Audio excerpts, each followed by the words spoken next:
বাংলাদেশে গোটা ফেসবুক এখন ডিমময়। নিউ ইয়র্কে ডিমের দাম এখন কত? ডিম মারলে যুক্তরাষ্ট্রের আইনে সাজা কি? কিভাবে কাপড় থেকে ডিমের দাগ তুলবেন? এমন নানান বর্ণিল খবর দিচ্ছে সংবাদ মাধ্যমও।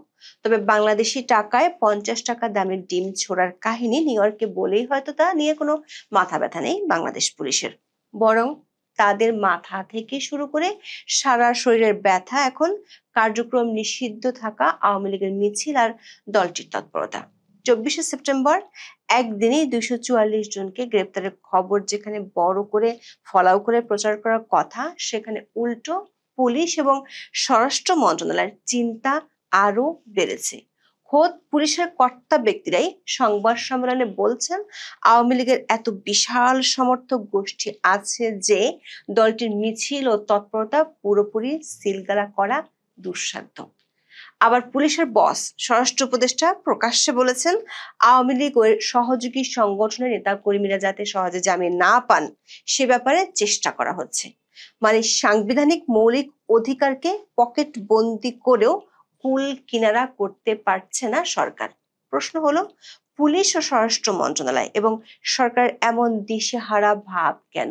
সূত্রগুলো বলছে পুলিশের হাতে দলটির তৎপরতার এমন কিছু খবর এসেছে যা নিয়ে বেশ বড় রকমের চিন্তায় পড়েছে পুলিশের ঊর্ধ্বতন কর্তৃপক্ষ। সরকার একাধিক সূত্র বলছে আওয়ামী লীগের কার্যক্রম নিষিদ্ধের ইস্যুটি ভুল ছিল, এমনটা মনে করছেন একাধিক উপদেষ্টা। বিস্তারিত জানতে চলুন যাওয়া যাক বিশ্লেষণে। সেপ্টেম্বর ঢাকা মহানগর পুলিশের কাছে খবর আসে পরদিন মানে 24শে সেপ্টেম্বর দুপুর 1টা থেকে বিকেল 5টার মধ্যে আওয়ামী লীগ ও অঙ্গ সংগঠনের নেতাকর্মীরা রাজধানীতে বড় ধরনের শোডাউন করবে। রাজধানীর আগারগাঁও থেকে মিছিল শুরু হয়ে ধানমন্ডির 32 নম্বরে শেষ হবে, এমন খবর জানতে পারে পুলিশ। পুলিশ সূত্রে জানা গেছে আওয়ামী লীগের হোয়াটসঅ্যাপ গ্রুপের একটি মেসেজ তাদের হাতে আসে। সেই মেসেজে প্রতিটি সাবেক এমপিকে নিজ নিজ এলাকা থেকে 300 থেকে 500 জন কর্মী ঢাকায় পাঠাতে বলা হয়। পরিকল্পনা ছিল আগারগাঁও থেকে শাহবাগ পর্যন্ত 8টি স্পট থেকে মিছিল বের হবে এবং সেটি শেষ হবে ধানমন্ডি 32 নম্বরে গিয়ে। এমন খবর পেয়ে স্পটগুলোতে আগে থেকেই অবস্থান নেয় পুলিশ ও গোয়েন্দারা। পুলিশের ঊর্ধ্বতন কর্তৃপক্ষ সাহায্য চায় স্থানীয় বিএনপি, যুবদল ও ছাত্রদলের। তাদের সহায়তায় আগারগাঁও থেকে ফার্মগেট এলাকা পর্যন্ত কমপক্ষে 244 জনকে আটক করে পুলিশ। তবে পুলিশের একটি সূত্র বলছে এদের অনেকেই নিরীহ পথচারী ও হকার। তবে একদিনে প্রায় 250 নেতাকর্মী গ্রেপ্তার হওয়ায় নিজেদের লোকজনকেই দায়ী করছে আওয়ামী লীগ ও সহযোগী সংগঠনের নেতারা।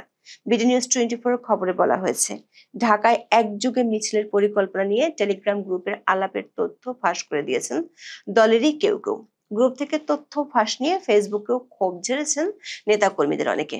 পুলিশের ভাষ্য অনুযায়ী আওয়ামী লীগের মিছিলের সংখ্যা বাড়ার পর থেকে 24শে সেপ্টেম্বর একদিনই সবচেয়ে বেশি সংখ্যক নেতাকর্মীকে মিছিল থেকে গ্রেপ্তার করা হয়েছে। এমন সাফল্যের পর তড়িৎ প্রেস কনফারেন্স ডাকে ঢাকা মহানগর পুলিশ বা ডিএমপি। বিকেলে ডিএমপি মিডিয়া সেন্টার আয়োজিত সংবাদ সম্মেলনে অতিরিক্ত police commissioner S N. Mohammad Nazrul Islam যা বলেছেন তাতে পুলিশের দুশ্চিন্তার কথাই ফুটে উঠেছে। এক সাংবাদিক প্রশ্ন করেছিলেন, কার্যক্রম নিষিদ্ধ হওয়া সত্ত্বেও আওয়ামী লীগের মিছিল যে রোখা যাচ্ছে না, এটি কি পুলিশের ব্যর্থতা কিনা? দর্শক একটু শুনে আসি এর জবাবে অতিরিক্ত police commissioner S N. Nazrul Islam কি বলেছেন। ইউনূস ও তার মিত্রদের এমনকি বিরোধী রাজনৈতিক দলগুলোর মুখেও গত 1 বছর ধরে শুনে আসছি আওয়ামী লীগের কোনো জনসমর্থন নেই। তারা দাবি করেন গত 16 বছরের দুঃশাসনের কারণে মানুষ আওয়ামী লীগকে ঘৃণাই করে, অথচ সরকারের পুলিশ বাহিনীর ঊর্ধ্বতন কর্মকর্তা সজ্ঞানে বলছেন আওয়ামী লীগের একটি বিরাট জনগোষ্ঠী ও সাপোর্টার আছে যার মাত্র 1% দেশের বাইরে। দলটির সমর্থন এত যে তিনি বলেছেন এদের মিছিল বন্ধ করা বা তাকে সিলগালা করে লাল কাপড় দিয়ে বস্তাবন্দি করে ফেলা পুলিশের পক্ষে দুঃসাধ্য। বোঝাই যাচ্ছে সাম্প্রতিককালে ঢাকায় একের পর এক আওয়ামী লীগের মিছিলে ঘুম নষ্ট হয়েছে বাংলাদেশের অন্তর্বর্তী সরকারের আর পুলিশের। 6 দিন আগে জার্মান ভিত্তিক সংবাদ মাধ্যম ডয়েচে ভেলের শিরোনাম ছিল অন্তর্বর্তী সরকার উদ্বেগ বাড়াচ্ছে আওয়ামী লীগ। অথচ গত 12ই মে প্রচন্ড সমালোচনা থাকা সত্ত্বেও শুধুমাত্র মিত্রদের খুশি করতে নির্বাহী আদেশে সরকার আওয়ামী লীগের কার্যক্রম নিষিদ্ধ করেছিল। এমনকি আইনে দলের কার্যক্রম নিষিদ্ধের বিধান না থাকলেও সে বিধানও যুক্ত করেছিল। এর আগে থেকে অপারেশন ডেভিল হান্ট থেকে শুরু করে নানা নামে অভিযানে দলটির বহু নেতাকর্মীকে গ্রেপ্তার করে আইন শৃঙ্খলা বাহিনী। সরকার একাধিক সূত্র বলছে, সরকারের ধারণা ছিল এত কিছু করার মধ্য দিয়ে দলটির নেতাকর্মী ও সমর্থকরা দমে যাবে, কিন্তু ফল হয়েছে ঠিক উল্টো। বরং সরকারের শাস্তির হুঙ্কার এড়িয়ে দ্বিগুণ উৎসাহে ঝটিকা মিছিল করে চলেছে আওয়ামী লীগ ও ছাত্রলীগের কর্মীরা। দেশের বাইরে ছড়িয়ে পড়েছে একই ধরনের প্রবণতা। নিউ ইয়র্কে জিম বৃষ্টির আগে দুবাইয়ে বাংলাদেশ শ্রীলঙ্কা ক্রিকেট ম্যাচ দেখতে গিয়ে প্রবাসী বাংলাদেশিরা স্টেডিয়ামে বঙ্গবন্ধু শেখ মুজিবুর রহমান ও শেখ হাসিনার নামে স্লোগান দিয়ে মিছিল করেন। আর দেশে মিছিলের সংখ্যা যেমন বেড়েছে, তেমনি পুলিশের গ্রেপ্তারের সংখ্যাও বাড়ছে। পুলিশের সূত্র মতে শুধু ঢাকায় গত 21 দিনে 92টি মিছিল হয়েছে, আর সারা দেশে 200-র বেশি মিছিল হয়েছে। ডিএমপি বলছে 24শে সেপ্টেম্বর একদিনে 244 জন ধরেছে তারা, আর কয়েক সপ্তাহে 500-র বেশি নেতাকর্মীকে গ্রেপ্তার করেছে। ঢাকার বাইরে খুলনা, কুমিল্লা সহ বেশ কয়েকটি জেলায় বড় মিছিল হয়েছে, সেখান থেকেও গ্রেপ্তার করা হয়েছে। 21শে সেপ্টেম্বর কুমিল্লায় 20 জনকে গ্রেপ্তার করা হয়, কিন্তু তাতেও সরকারের চিন্তা থেমে নেই। 21শে সেপ্টেম্বর স্বরাষ্ট্র মন্ত্রণালয় আইন শৃঙ্খলা সংক্রান্ত উপদেষ্টা পরিষদ কমিটির সভায় বিষয়টি নিয়ে পুলিশ পরিষ্কার জবাব দিয়েছে। পুলিশ বলেছে, শুধু মিছিল নয়, আওয়ামী লীগের প্রতি মানুষের সমর্থনও বাড়ছে। দলটি মিছিল বের করলে ফুটপাতে দাঁড়িয়ে থাকা মানুষ হাততালি দিয়ে সাধুবাদ জানাতে দেখা যাচ্ছে। এক পুলিশ সদস্য ওই মিটিং এ বলেছেন, বহু নতুন পুরাতন দলের চেয়ে আওয়ামী লীগের মিছিলে লোক বেশি হচ্ছে। অনেকে মনে করেন সরকার ও সরকারি মব বাহিনীর সন্ত্রাসের পাশাপাশি দেশ পরিচালনায় সরকারের ব্যর্থতা এর জন্য দায়ী। আওয়ামী লীগের তৎপরতা ঠেকাতে পুলিশকে কিছু ভিন্ন উদ্যোগ নিতেও দেখা গেছে, কিন্তু তাতে কাজ হচ্ছে না। আওয়ামী লীগের নেতাকর্মীদের বাসা ভাড়া না দিতে চট্টগ্রামে পুলিশ মাইকিং করেছিল, সেটি করেও আরো বেশি সমালোচনার জন্ম দেয়। ঢাকায় যেহেতু মিছিল বেশি হচ্ছে, তাই ডিএমপি পুলিশের উপর খবরদারি করার পন্থাও নিয়েছে ঊর্ধ্বতন কর্তৃপক্ষ। গত সপ্তাহে ডিএমপির 50টি থানার ভারপ্রাপ্ত কর্মকর্তাদের উদ্দেশ্যে বক্তব্য দেন কমিশনার শেখ মোহাম্মদ সাজ্জাদ আলী। সেখানে তিনি আওয়ামী লীগের মিছিল ঠেকাতে না পারলে চাকরি নট করার হুমকিও দেন। তিনি যেদিন এই নির্দেশনা দেন, সেদিনই রাজধানীর শেরেবাংলা নগর, তেজগাঁও এবং হাজারীবাগ থানা এলাকায় আওয়ামী লীগের একাধিক ঝটিকা মিছিলের ঘটনা ঘটে। এরপর শেরেবাংলা নগর থানা ও মোহাম্মদপুর থানার একজন সহকারী পুলিশ কমিশনার সহ একাধিক কর্মকর্তাকে প্রত্যাহার করা হয়। বাংলা ট্রিবিউনের খবরে বলা হয়েছে, এমন সিদ্ধান্তে উল্টো মাঠ পর্যায়ের পুলিশ সদস্যদের মাঝে ক্ষোভ ও হতাশা দেখা দিয়েছে।